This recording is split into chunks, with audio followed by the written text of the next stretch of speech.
It's day 14. I cannot believe it's been 2 weeks since I started this thing, and I'm still not very far along.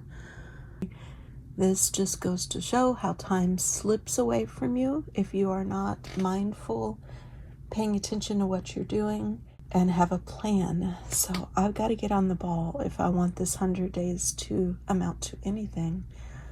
I thought I'd do something a little different today and maybe a few days here and there going forward.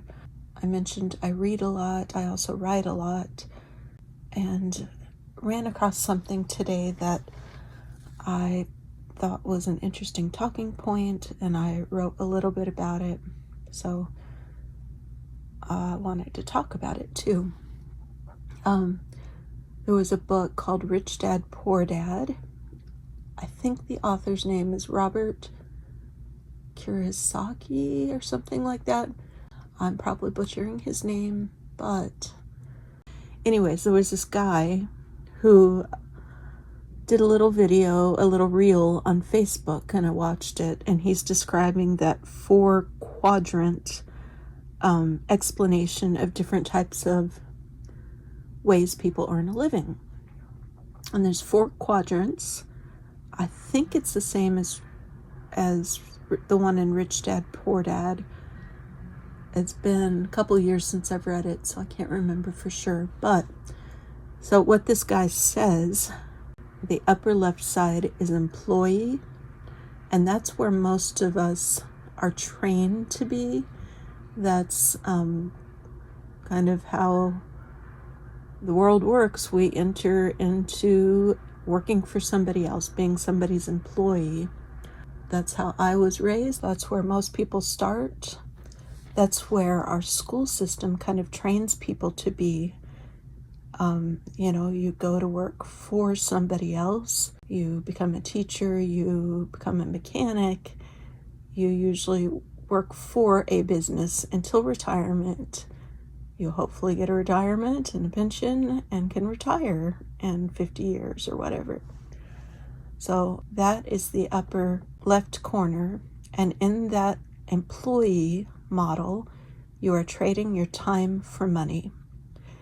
So if you get more money for your time, great, but you still are at the mercy of how much can I work. If you're making minimum wage, you're not going to go very far in that one. So that's the upper left one. It's the employee.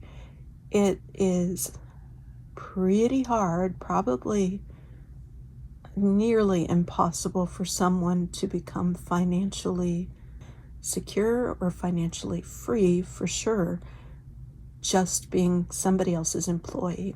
The one below that on the left side is and it doesn't matter, what quadrant these are in, it's just 4 different things. The one below that is self-employment.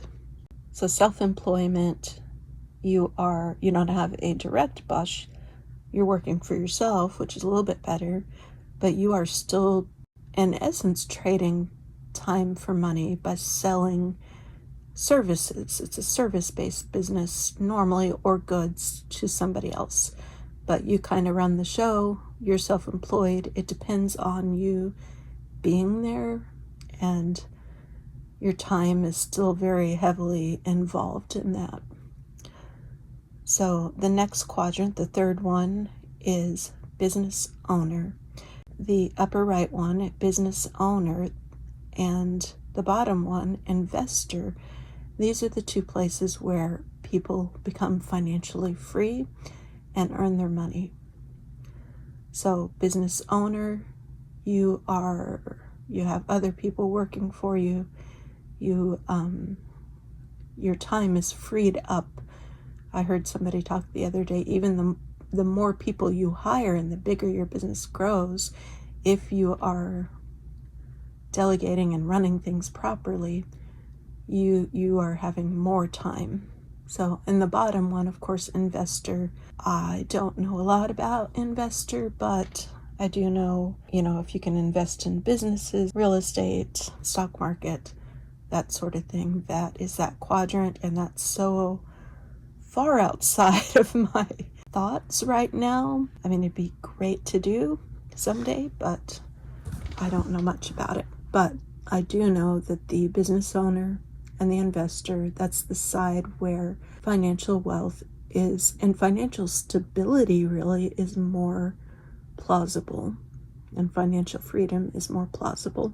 The other side, the right side, or the left side, the employee and self-employed, it is very hard to get anywhere doing those two positions.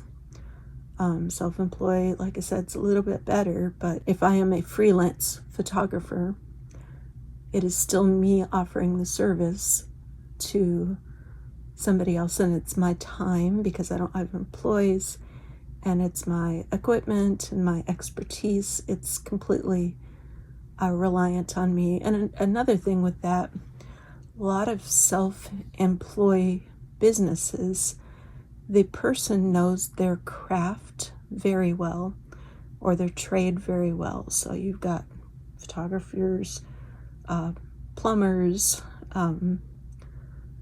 handymen, accountants, all that, and they know their trade very, very well. But a lot of those guys do not know the business side of running things. And so when they're always involved, they're still losing time. If they're able to kind of step back, create a business, and have others doing the work for them, that is where they start having a more fulfilling and more financially secure and rich life. So this turned into a much longer video than I had intended. I just kept talking and talking.